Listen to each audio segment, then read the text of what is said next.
लोकसभा चुनाव के ठीक पहले देश की सियासत की रूपरेखा बदलने लगी है। महाराष्ट्र में जो खेला भाजपा ने खेला है, उसका असर बिहार की सियासत पर कितना पड़ेगा, समझेंगे अपने सहयोगी आर्यन से। आर्यन के पास चलते हैं और सीधे समझेंगे कि क्या अमित शाह और बीजेपी ने जो रणनीति बनाई है, उसके गूगली में अब नीतीश कुमार फंसने वाले हैं। आर्यन, देखिए, निश्चित तौर पर एक जो बड़ा मास्टर स्ट्रोक है वो नरेंद्र मोदी की सरकार और पूरे भारतीय जनता पार्टी ने महाराष्ट्र में खेल दिया। और जिस तरीके से वहाँ शरद पवार की पार्टी एनसीपी टूटी है, ये मैसेज साफ तौर पर नीतीश कुमार के लिए है। आपको याद करा दें कि जो विपक्षी दलों की बैठक हुई उसमें सबसे बड़ा चेहरा राजनीतिक के तौर पर देखा जाए तो शरद पवार का है। जो अनुभव शरद पवार के पास सियासत में है वो हर कोई जानता है। शरद पवार ने हाल के दिनों में इस बैठक को लेकर प्रेस कॉन्फ्रेंस करके ये भी बताया कि अगली बैठक कहाँ होगी। मैसेज साफ तौर पर बीजेपी देना चाहती है कि विपक्ष अगर एकजुट होते हैं तो जो तैयारियां बीजेपी की है, बीजेपी ने जो अपना ग्राफ तैयार कर रखा है उस पर खेला जाएगा। बिहार में जो सियासत हो रही है, जिस तरीके से नीतीश कुमार के ऊपर भी एक प्रेशर है कि तेजस्वी यादव को सीएम बनाया जाए। हमने देखा कि देर रात लालू प्रसाद यादव जाके मुलाकात भी नीतीश कुमार से विपक्षीय एकता की बैठक के पहले करते हैं। तो ये तमाम चीज़ों को बीजेपी के आला कमान दिल्ली में बैठकर देख रहे हैं और ये एक जो कह सकते हैं झांकी है वो महाराष्ट्र में बीजेपी ने दिखाई और इसका असर निश्चित तौर पर बिहार पर पड़ेगा, क्योंकि बिहार में भी मिली जुली जो सरकार चल रही है तमाम गठबंधन जो महागठबंधन में दल हैं उनकी, और दल जो है वो कभी रार छेड़ते हैं मंत्रिमंडल विस्तार को लेकर। हाल के दिनों में जो बयानबाजी शिक्षक बहाली को लेकर, नियुक्तियों को लेकर निकल रही है, तो ये बताता है कि असमंजस यहाँ पर भी है। और बीजेपी ने ये मैसेज दे दिया है कि जब हथौड़ा गर्म होगा तो यहाँ पर भी बिहार में उसको बजाया जाएगा। आर्यन, क्या लगता है कि नीतीश कुमार को यह पहले से अंदाज़ा लग गया था? जिस तरीके से बीजेपी की एक्टिविटी थी, बीजेपी के नेताओं ने एक साथ नीतीश कुमार पर हमला बोलना शुरू कर दिया। विपक्षी एकजुटता को लेकर प्रधानमंत्री नरेंद्र मोदी ने तंज कसा, फोटो सेशन बताया था। तो नीतीश कुमार को यह बात अच्छे से पहले से अंदेशा हो गया था, क्योंकि लंबे समय तक नीतीश कुमार का भाजपा के साथ काम करने का अनुभव है। नीतीश कुमार को पता है कि बीजेपी परिस्थिति जब अनुकूल नहीं होता है तो उस समय को कैसे अनुकूल बनाती है, परिस्थितियों के साथ कैसे समझौता करना होता है, कब करना होता है, तो बीजेपी को अच्छे से पता है और ये बात नीतीश जानते हैं। देखिए, निश्चित तौर पर नीतीश जानते हैं। और देखिए, नीतीश कुमार को देखा गया है कि नीतीश कुमार जल्दी अपने विधायकों से बातचीत नहीं करते।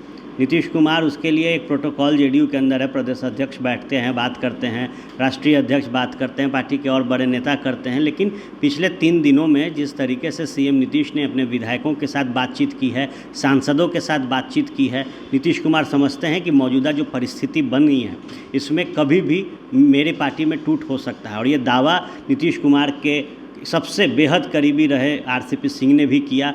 उपेंद्र कुशवाहा ने भविष्यवाणी तक कर दी कि शुभ मुहूर्त का इंतजार जेडीयू के अंदर जो विधायक हैं, सांसद हैं, वो कर रहे हैं। नीतीश कुमार समझते हैं कि जिस समीकरण के साथ उनके सांसद 2019 में जीत कर आए थे, उस समीकरण से अगर वो दूर हैं तो उनके सांसद को भी ये लगता है कि आने वाले दिनों में जब देश के अंदर लोकसभा के चुनाव होंगे तो उनको कहीं ना कहीं इसका खामियाजा भुगतना पड़ेगा। और यही कारण है कि नीतीश कुमार अपने सांसदों के मन को टटोल रहे हैं, विधायकों के मन को टटोल रहे हैं, उन पदाधिकारियों को देख रहे हैं कि किसके साथ कितनी जो सांसदों की क्षमता है वो जा सकती है। देखिए, नीतीश कुमार इस चीज़ को समझ रहे हैं। आज जब एनसीपी टूटी है तो ये सिर्फ विधायकों की टूट नहीं है, सांसद में भी टूट हुई है। और जो प्रफुल्ल पटेल हैं वो जब पहुँचे हैं तो इस चीज़ को समझते हैं नीतीश कुमार भी, और नीतीश कुमार ने ये पहले ही आकलन कर लिया।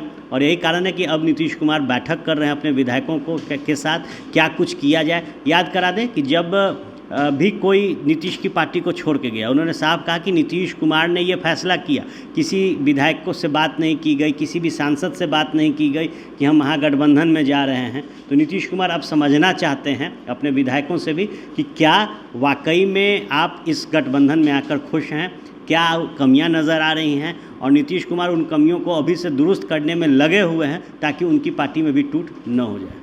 आखिरी सवाल आर्यन, क्या लगता है कि विपक्षी एकजुटता के मुहिम को ये बड़ा झटका लगेगा?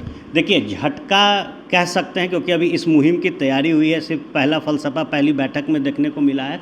लेकिन निश्चित तौर पर अगर शरद पवार की पार्टी टूटी है तो इस बैठक में ज़रूर ये चर्चा होगी कि आप अपने पार्टी को नहीं बचा पाए, आप अपने परिवार को नहीं बचा पाए। शरद पवार जिस सियासी उम्र में हैं वो भी बहुत महत्वपूर्ण है। अब 3-4 बड़े नेता थे पार्टी में जिन्होंने पार्टी को छोड़ दिया। अब सिर्फ सुप्रिया सुले जो कि उनकी बेटी हैं वो बची हैं बड़े चेहरे के तौर पर। शरद पवार है, शरद पवार हाल के दिनों में देखा गया कि उन्होंने भी जो पार्टी पद के इस्तीफ़ा था उसकी पेशकश की थी। कई बैठक हुई, बैठक के बाद उन्होंने पुनः उस पद को ग्रहण किया, बने रहे।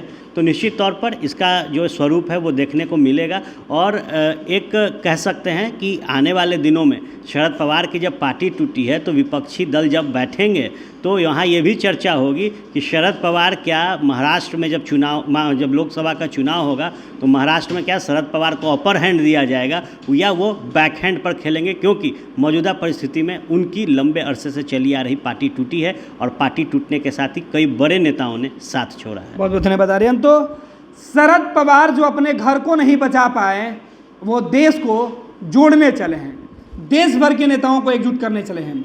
पवार का घर टूटा है, पवार की पार्टी टूटी है और नीतीश कुमार के पसीने पर, अब कीजिएगा, नीतीश कुमार के माथे पर पसीना आ गया है। कारण कि उनको पता है कि बीजेपी के साथ लंबे समय तक काम करने का अनुभव नीतीश को पहले से मालूम है। नीतीश को पता है कि भाजपा अपने लिए किस तरीके से परिस्थिति जब अनुकूल नहीं होती है तो उसे प्रतिकूल बनाया जा सकता है, किस तरीके से हारी हुई जो राज्य है उसमें भी सरकार बनाया जा सकता है। नीतीश कुमार को अगर पलटीमार कहा जाता है तो बीजेपी लंबे समय तक नीतीश कुमार के साथ रही तो फिर खेल करने में बीजेपी का भी कोई सानी नहीं है।